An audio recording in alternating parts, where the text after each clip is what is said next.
अगर आप अपने माँ बाप से सच्चा प्यार करते हो तो इस माँ बाप की कहानी को पूरा जरूर सुनना। और अगर अंदर से एक ग्लानि टाइप की आवाज आए तो यह कहानी अपने उन कमीने नालायक दोस्तों को जरूर शेयर कर देना जो जिद करते हैं खुद से, अपनी सफलता के लिए नहीं बल्कि अपने माँ बाप से अपने शौक पूरे करने के लिए। उनके लिए यह कहानी है। और जो अपने माँ बाप से प्यार नहीं करते वो इस कहानी को छोड़कर अभी जा सकते हैं। मेरे प्यारे दोस्तों, बिना आपका समय गवाए इस वीडियो को शुरू करते हैं। एक लड़के ने अपने पिता से कहा, पापा मुझे नया मोबाइल चाहिए। पिता ने कहा, बेटा अभी कुछ वक्त रुक जा, फिर तुझे एक नया मोबाइल दिला दूंगा। बेटे ने कहा, आपके पास मेरे लिए कभी पैसे नहीं होते हैं। मेरे सब दोस्तों के पास महंगे महंगे मोबाइल हैं। किसी के पास कोई कमी नहीं है, केवल मेरे पास ही हर चीज की कमी होती है।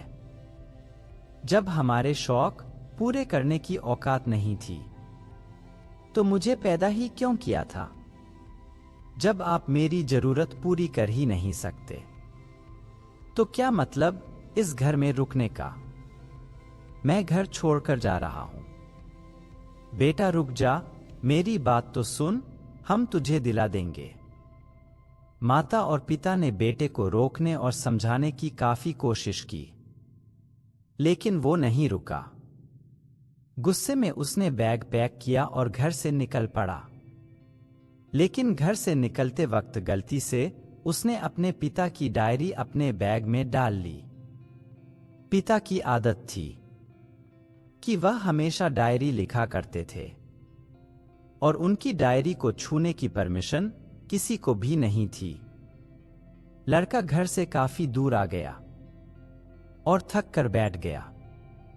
जब उसने वो डायरी देखा तो उसने सोचा, आखिर मिल ही गया खजाना। आज पता चल जाएगा कि मेरे पिताजी ने कहां कहां दौलत छुपा रखी है और उन्हें किन किन लोगों से पैसे लेने हैं। और सारा का सारा लेखा जोखा आज मुझे मिल जाएगा। बेटे को लगा इस डायरी में पिताजी के सारे रुपयों पैसों का लेन देन का हिसाब होगा। जैसे ही लड़के ने उस डायरी को पढ़ना शुरू किया, उसकी आंखों से आंसू बहने लगे। डायरी की शुरुआती पन्नों में बेटे को जो बाइक दिलाई थी उसका हिसाब लिखा था, जिसकी ईएमआई पिताजी अभी तक चुका रहे थे। दूसरे पन्ने में उसके कॉलेज की फीस और एडमिशन का कर्ज लिखा था कि इन लोगों को इतने पैसे वापस देने हैं। और सबसे आखिरी पन्ने पर लिखा था कि बेटे को अब मोबाइल दिलाना है। उसके लिए मुझे कौन कौन उधार दे सकता है। उन सभी लोगों के नाम लिखे हुए थे। बेटे ने जैसे ही सब पढ़ा वो पागलों की तरह रोने लगा और रोते रोते दौड़ता भागता घर आया। जैसे ही उसने घर आकर देखा तो उसके माता पिता एक कोने में बैठकर रो रहे थे। बेटा अपने पिता के पैरों में गिरकर रोने लगा कि पिताजी मुझे माफ कर दो। पिता ने कहा, बेटा तू मत रो, तुझे मोबाइल मिल जाएगा। बेटे ने कहा, पिताजी मुझे आपसे कुछ नहीं चाहिए, मुझे पता चल चुका है आप इस डायरी में हम लोगों से क्या छुपाते थे। मैं अब आपको कोई काम नहीं करने दूंगा, मैं मेहनत करके सब कुछ ठीक करूंगा। यह सुनकर पिताजी ने बेटे को गले से लगा लिया। दोस्तों, माँ बाप अपना पूरा जीवन, अपनी पूरी खुशी अपने बच्चों के लिए कुर्बान कर देते हैं।